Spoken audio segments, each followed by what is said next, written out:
Good morning, Richmond and surrounding areas. It's me, Miss Community Clovia, welcoming you, yes, to another edition of Community Conversations. And here with me is my very special in-studio guest, Mayor of the City, L. Douglas Wilder. Good morning. Thank you so much, Clovia. Always good to be with you.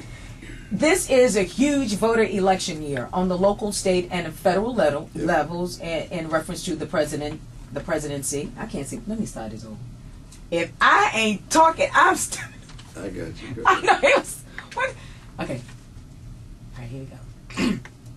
Coming down in 3, 2, and 1. Richmond, Petersburg, and surrounding areas. I'm Miss Community Clovia, welcoming you to another edition of Community Conversations. And here with me this morning is my very special guest, L. Douglas Wilder, Mayor of the City of Richmond. Good morning. Good morning. As always, it's good to be with you, Clovia. I know that's right. We have a huge weekend. The races are in town, the Nationwide Series and the Sprint Cup, and then the Jerry Butler Iceman concert, Oliver Hill. We've got a lot of stuff to talk about. And with all of that, voter education and empowerment. We've been on the road educating kids in high school all over the Commonwealth. Well, you've been doing that for a long time, and you've been stressing it for the last several months. Yeah. Not just this year, but last year as well. And you're to be congratulated. Your station is to be congratulated for taking an active role and speaking to things that matter most. And congratulations again. Well, thank you so much, Mayor. We just left Virginia State University doing our voter education and empowerment, and we did a Restoration of Rights Forum the first week in April. That was exciting. Over 200 people there, and if we want things to change, we have to rally down at the General Assembly. So we're going to get all set for that next year. And that's a very good point to raise, because I have never seen as much activity across the country, particularly with young people registering, coming, as you say, from college campuses, people who have been somewhat skeptical about the process of participating in government, now recognizing that they just might have a say-so. And you talk about the Restoration of Rights movement. Yes, you must get to the General Assembly and make these people change these archaic, senseless laws that says a person, because they were once convicted of a felony, can't vote. Once convicted. Once convicted of a felony, can't vote, and the difficulty in terms of how to get that changed and how to get your voting rights back. I started the process when I was governor, how to make it simpler, and that was bad enough. But it hasn't even improved upon since some 15 years ago. Doesn't make any sense. We've got to do a better job, Clovia, of making certain that people have an opportunity to participate in that government. We have to get out and exercise our right to vote. We have to educate ourselves. And when we talk about educate ourselves, we have a radio station. You have me here. And if I don't know something, I go to the source. And you do that. For our listeners here. And you here. do bring the people on, and the people listen. How do I know? Because they tell me that they hear you. They hear those guests when you bring them on. They hear me. They hear others. And if we don't have the answers, then they should require us to have them. They should say, why don't you know? We have programs called Ask the Mayor. People call in, they write in.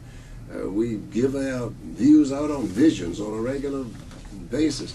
And what is that for? To let people know that this government is theirs.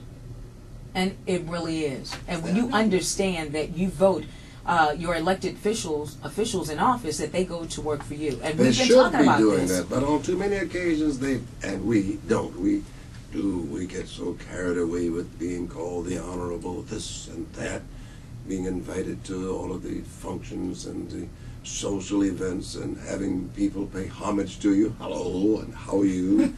We forget that our job is to represent the people and to do what they want us to do, to improve education. Not to go along, to improve public safety, not to accept it, to make certain that we have jobs being brought into our community, to improve community development, and to make certain that economic empowerment is something for all people. And that's here within the city of Richmond with our yes. economic development, and we're going to get into numbers in just a bit, but we're hammering it home because we have a colorful election. I like the way you put it. This year. It is indeed colorful, bright, rosy, and bright different and colors. Different colors. You've got the most amazing thing taking place in this country with clearly the nominee of the Democratic Party being either a person of color or a woman. different. Yes. Never before in the history of the nation has that occurred. And quite frankly, when that spills over and spells out in November, and since we're talking about it, Barack Obama has gone through hell in the last several weeks, and you know what I mean by that one word. Because he's been attacked for not dissociating himself from a minister who had said some incendiary things, some extraordinary things, things that people really don't believe, that HIV disease was brought about by this country to infect persons of color so as you could get rid of them. Well, my God, if you infect someone with a disease, it's going to affect everybody. So that doesn't eliminate just the person who's been infected, it eliminates others too. And I think Senator Obama did as good a job as he could for the last several weeks trying to say, well, okay, this is my minister. And I want to point out, I know Jeremiah Wright. Jeremiah Wright, I've known him for over 20 years. He finished the same school you and I both finished at Virginia Union. I didn't know that. Yes. He also finished Howard University. And he also is a fraternity brother of mine. Oh. So I've known him for a long time. But I've never known the person that I've seen in the last several weeks.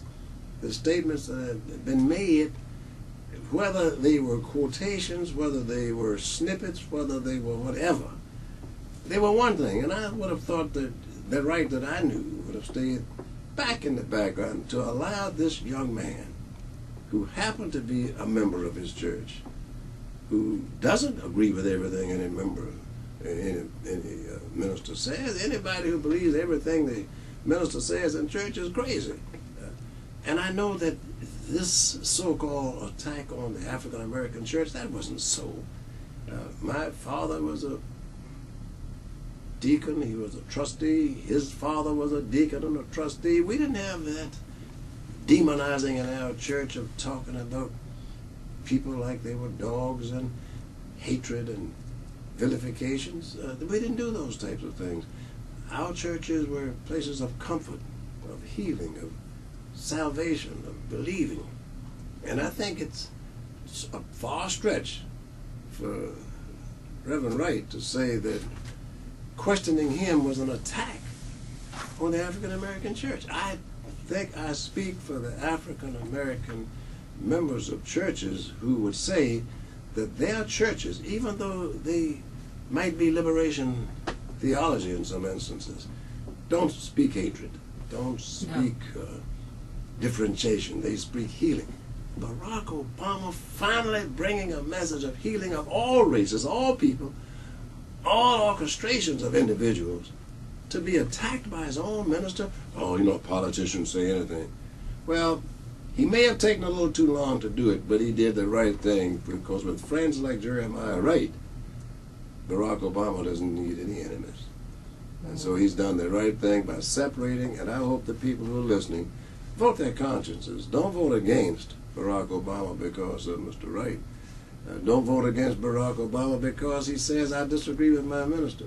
Vote for the principles. And you said the issues of education, on the issues of health care, and how do you go about providing infrastructure for our cities, bringing jobs to our communities, not having jobs exported, making certain we do have some restoration of rights, activities that Barack Obama has been engaged in Chicago, working with the underprivileged in the neighborhoods, providing opportunities to improve upon their impoverishment. And so voter education is one thing, voter registration is another, but voter involvement and participation is the ultimate, and that's what I'm so pleased to see you continuing to do. And I just wanted to set the record straight by saying that Barack Obama is not about division, he's about healing. And in my judgment, he should be the nominee of the party when the process is ended. And if Providence is kind, he'll be the next president of the United States. Because Richmond Mayor Doug Wilder is endorsing U.S. Senator Barack Obama. You heard that right. And I mean that. We're going to take a break. And speaking of candidacies and nominations and running for office, we're going to take a break and come on back. It's Community Conversation.